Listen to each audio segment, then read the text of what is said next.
Qué interesante, sí, sería de a poco ir haciendo foros públicos, conferencias, charlas, vamos a ir haciendo todo eso desde Libertas para instalar toda esta masa crítica de análisis del país, cómo está el país, cómo se está comportando la clase política, las señales que nos están dando, si son las correctas, en dónde no están las señales que tendrían que estar, lo que se tiene que instalar, no solo en el debate público, sino que en la convicción de nuestra gente, porque si hablamos de una democracia representativa, tenemos que nutrir de buenos conceptos, de buenas ideas y de transparencia a la opinión pública. Yo no pretendo ser un idealista como en aquella idealidad planteada por Kant de la transparencia total, y que cuanto menos transparencia hay más despotismo. Eso, si bien es verdad, también soy realista y sé que estamos en un mundo en el cual predomina el despotismo, las tiranías soterradas, solapadas, pero tiranías al fin, y al ser solapadas son peores. Y eso implica, por ejemplo, una de las disposiciones de la Declaratoria de Filadelfia, la obligatoriedad de los ciudadanos de los Estados Unidos de defender a capa y espada la democracia, la representatividad, la unidad republicana federal ante cualquier manifestación de tiranía, y la tiranía está vinculada al ejercicio del poder desde una corporación o desde intereses corporativos o desde una persona o desde un grupo de personas que manejando sus propios intereses van concentrando el poder en todos los sentidos en ese grupo, y cuanto más pequeño es ese grupo, más intenso y concentrado es el poder, como lo dice el escritor y filósofo Elías Canetti.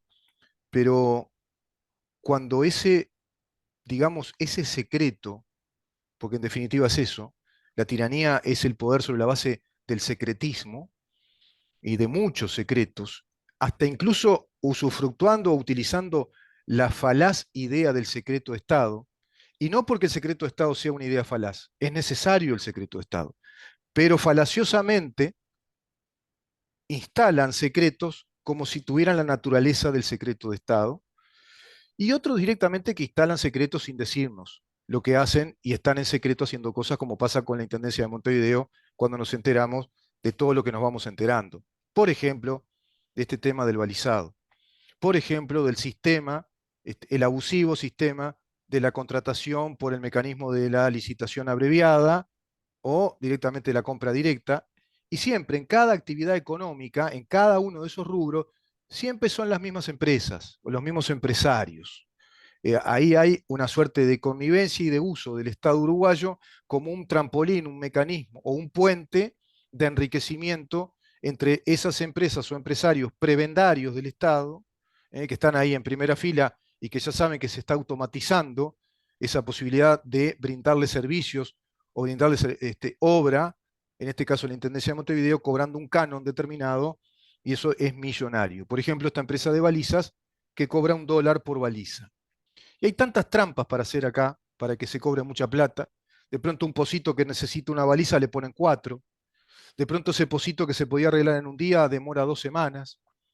De pronto ese paño de calle que se lo podría hacer en un día, en Japón te hacen 10 paños, o sea, 10 cuadras de calle, te levantan la pavimentación, en Suiza hacen lo mismo, levantan de noche, además para no entorpecer el tránsito, levantan toda la pavimentación, la hacen de nuevo, hacen todo ese contrapiso, el aplanado, etcétera, las mallas asfálticas previas, y después va la pavimentación final de un día para el otro, 10 cuadras. Acá en Montevideo estuvimos 2 años y medio, lo sé como testigo presencial, cuando trabajaba en otra radio, en Radio Imparcial, iba en mi coche y durante 2 años y medio teníamos que circunvalar ampliamente el Palacio Legislativo, a veces desviarnos, porque corrieron los canteritos del Palacio Legislativo y repavimentaron la circunvalación del Palacio. Esa circunvalación del Palacio con unos canteritos y el repintado de la señalización con unos semáforos que pusieron le llevó 2 años y pico a la ciudad de Montevideo. Bueno, eso es un disparate. Es decir, estamos gastando no solo por el canon, por lo que se cobra, sino en el tiempo, lo que cobran en el tiempo, y lo van dilatando, lo demoran en el tiempo.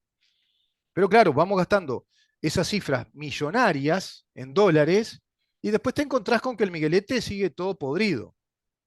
¿No? ¿Se acuerdan que había dicho Arana que después no nos tocaran los cisnes de cuello negro? Y vamos a llegar a tener cisnes de cuello negro en Montevideo con la limpieza y con la potabilización del agua del Miguelete que iban a hacer. Y vamos a tener una especie de río Sena de otras épocas, además de París, porque ahora también está destrozado. Y tendríamos unos puentes espectaculares en todo ese Art Déco maravilloso, en granito y con estatuaria. Bueno, están destrozados, atados con alambre, con unas vallas de calle, amarillas, despintadas. Los puentes ya no se sabe lo que son, decolorados totalmente. Y el arroyo Miguelete, bueno, nauseabundo, ¿no? En los días de calor, y todo destrozado. Pero claro, la señora pedía un préstamo del BID de 88 millones de dólares. ¿Se acuerdan aquel lío que se armó? Que al final le autorizaron otra forma de préstamo porque todo lo hacía carpetas cerradas. Esto del balizado, me dice este oyente, bueno, ahora hay 51.000 balizas, ¿no? Que están funcionando en las calles de Montevideo. Hoy son 51.000. No sabemos, mañana, pasado, quizás sean las mismas, quizás no. Se concentran muchas en Malvin. Estamos hablando de 51.000 dólares por día, por ejemplo. Para hacer cifra redonda, 3 por 5, 15 millones de dólares por mes. 150 millones, 15 millones de dólares. A ver, 1,5 millones de dólares por mes. 15 millones de dólares, 10 meses. Y te vas a más o menos 15, 25, 26, 30 millones de dólares por año, ponele si fueran siempre 50.000 balizas. Pero quizá nos enteramos dentro de un tiempo que hay 80.000 o 100.000. ¿Y cuánto promedia el mes? Bueno, secretismo, no sabemos, no se informa eso. No te dice la intendencia, estábamos usando con este cometido y de acuerdo al plan de obras que hay en estas zonas de Montevideo, tanta cantidad de balizas debido a tal y tal cosa, y se requiere esta utilización de balizas que tienen un canon de $1 por día. Nada, es porque hay investigadores, porque hay periodistas que se meten, se entrometen, quizá alguna garganta profunda que dice algo desde dentro. Otra cosa, yo no sé si ustedes saben que si van a hacer un trámite a la Intendencia Municipal de Montevideo, te obligan a hablar en lenguaje inclusivo ideológico. ¿Lo sabían eso? Te obligan a hablar en el lenguaje inclusivo. Tenés que escribir para hacer un trámite, para solicitar algo, un permiso, lo que fuere, para tramitar una gestión en lo que sea.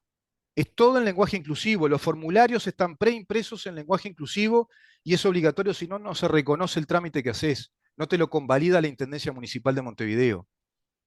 Despotismo total, total despotismo. Es una actitud totalitaria, despótica. Y por supuesto que está a favor de ciertas corporaciones ideológicas. Se sentirán orgullosos y de parabienes las feministas radicales y los que están, digamos, adictos a la ideología del género. Pero el resto de la ciudadanía no tenemos ningún derecho a discrepar con eso y decir, no, yo voy a hacer el trámite en el idioma que yo hablo, que aprendí, y es el idioma que oficialmente reconoce mi país, que es el español de acuerdo a las reglas del idioma español. Y no te lo van a reconocer. Así que imagínate esta gente después en el poder del Estado, cuando sigan profundizando los planes de enseñanza y se haga obligatorio el lenguaje inclusivo, hasta incluso podría llegar a ser obligatorio, como pretendieron en Argentina, en los medios de comunicación, imagínate. Comunicadores como mi caso, bueno, no se pierde mucho que yo no esté, pero evidentemente no voy a estar. O sea, no, tendría que ir a vomitar todos los días al baño si me voy a poner a hablar en lenguaje inclusivo, gastaría mucha saliva, y se perdería tiempo, tendríamos que tener un programa de 4 horas, ¿no? Pues si yo empezara uruguayas, uruguayos, ciudadanas, ciudadanos, señoras intendentas e intendentes, no, Partici- participio activo del verbo, intendente, porque ente es el participio activo del verbo ser, que es ente. Presidente, no se dice presidenta. ¿Por qué? Porque presidente es el que preside un ente, el ente Estado, el ente servicio descentralizado, el ente empresa tal, es el presidente, que además puede también asumirse como un sustantivo universal, no tiene género, no tiene género. Es un sustantivo que utiliza o es un participio activo de un verbo. Presidir, presidente, el que preside, presidente, es el participio activo del verbo. No tienen género los participios activos o pasivos. No tienen. Es ministro, no la ministra.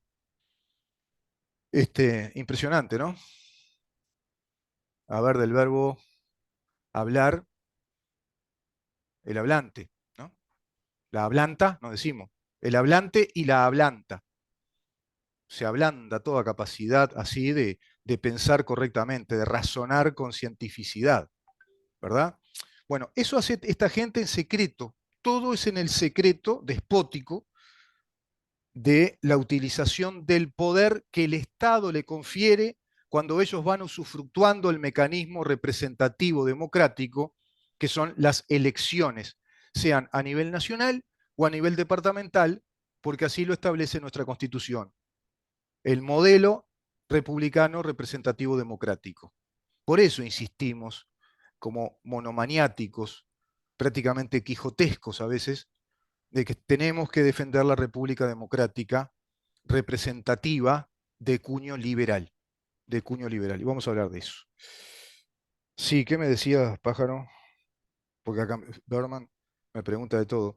Ah, me dice, ¿y por qué no vas a explicar que hay otras causas por el tema climático? Sí, sí, pero hoy no nos va a dar mucho el tiempo, pero vamos a explicar algo.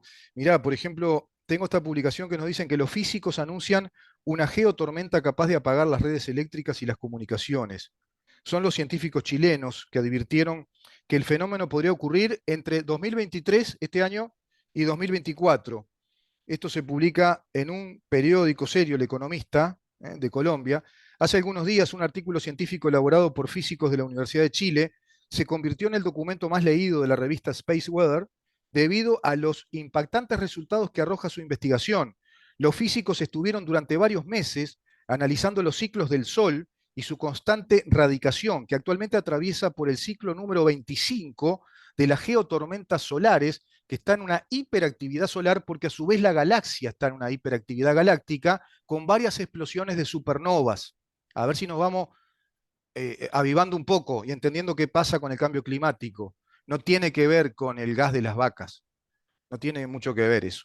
No obstante, desde el estudio se dieron cuenta de una posible geotormenta que sería capaz de apagar las redes eléctricas y las telecomunicaciones de todo el mundo, o en otras palabras, produciendo un apagón total. ¿Por qué? Porque va a afectar severamente el campo electromagnético de la Tierra. Imagínate que si la Tierra tiene un campo electromagnético importante, así que quede claro que no se detuvo el núcleo, si se detiene el núcleo marchamos todo al espiedo, no se detuvo ningún núcleo, el dínamo, que es el núcleo central, que es como una gran bola de hierro, de acero, que gira todo lo que da, tiene después otro núcleo periférico, más superfluo, que es de un hierro líquido que gira todo lo que da, y eso genera el campo magnético, el campo electromagnético que nos protege de todo. ¿No? Tenemos como una gran cortina enorme, gigantesca, como si fuera una gran melena, que es el campo electromagnético, que es el que está protegiendo a la Tierra y a cada uno de los planetas. Por eso Marte se liquidó, porque perdió campo electromagnético, bueno, casi todo el campo electromagnético, porque se quedó quieto el núcleo, se murió el núcleo del planeta y se quedó, la quedó. Bueno, imagínate el campo electromagnético del Sol, imagínate, y ahora está en una hiperactividad irradiando a todo el sistema solar.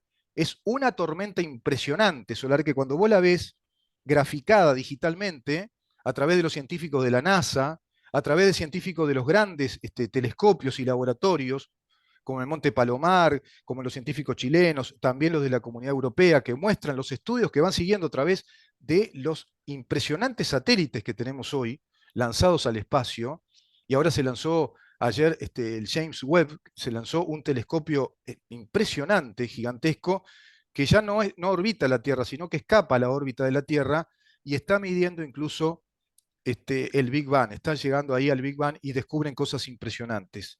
Como que hay 6 galaxias muy cerca del origen del universo, a unos 400 millones de años o 700 millones de años, cuando las teorías científicas hablaban de que a partir de los 1.000 millones o más hacia los 2.000 millones de años se podría entrar a entender la formación de galaxias y la formación de materia. Está entonces la materia oscura y la materia formada. Bueno, todo eso parece que se rompe el paradigma y están haciendo cálculos porque parece que hay, bueno, megagalaxias mucho más cerca del origen del universo. Ese telescopio está viendo el pasado. ¿Se dan cuenta en qué estadio de la humanidad estamos a nivel científico? Mientras acá hablamos del lenguaje inclusivo y de la ideología del género y de que haya menos vaca, para que haya menos caca de vaca y menos gases, porque el gas metano de las vacas es lo que genera que el CO2 se complique y que hay mucha combustión por los autos y esas cosas. pero prohibieron las centrales nucleares, que son absolutamente limpias.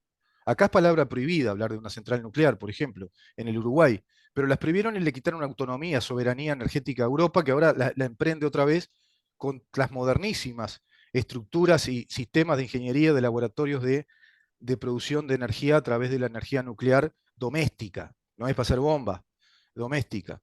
Pero bueno, por otro lado, estamos en un mundo en guerra, hablamos de cuidar el planeta, de no llegar al punto sin retorno, tiranizando las economías del mundo con este modelo ambientalista, pero por otro lado tenemos aviones hipersónicos, misiles hipersónicos, un ruso que se le ocurre invadir Ucrania y rompe todas las ciudades y hace colapsar la economía en gran medida, y los chinos que prueban misiles por todos lados, y un gordito de Corea que prueba misiles y amenaza con misiles nucleares, y estamos amenazados en ese terrorismo nuclear por Putin y el gordito coreano, y los chinos que se quedan calladitos a la boca y también la emprenden con flotas de aviación por todos lados y tratando de unir países para combatir al dólar. Entonces al final vos decís, es todo inconsistente, ¿no? Lo del planteo de cuidar el planeta, cuidemos el planeta, ¿no? Y toda la parafernalia propagandística también de un sistema, de una línea de pensamiento ambientalista que según voy escuchando, estudiando, siguiendo a la comunidad científica, todo eso es pseudocientífico también. Todo eso es pseudocientífico. Pero nuestros países caen como chorlitos y se van para la energía verde y empezamos con esos temas. Y también acá estamos hablando de producir menos ganado, bueno, qué sé yo. Parece que se estudia poco, ¿no? Hay que estudiar y hay que seguir a los científicos en estos temas. Porque si no dejamos de hablar de república, democracia, que está tiene que estar muy basamentada, muy basada en los conocimientos de la ciencia para ir desarrollando países, para tener modelos de desarrollo. Vamos a una pausa, si te parece, Eduardo, y recibimos al doctor Gustavo Subía, creo yo que retomando estos temas, y creo que el tema del agua que le está preocupando bastante.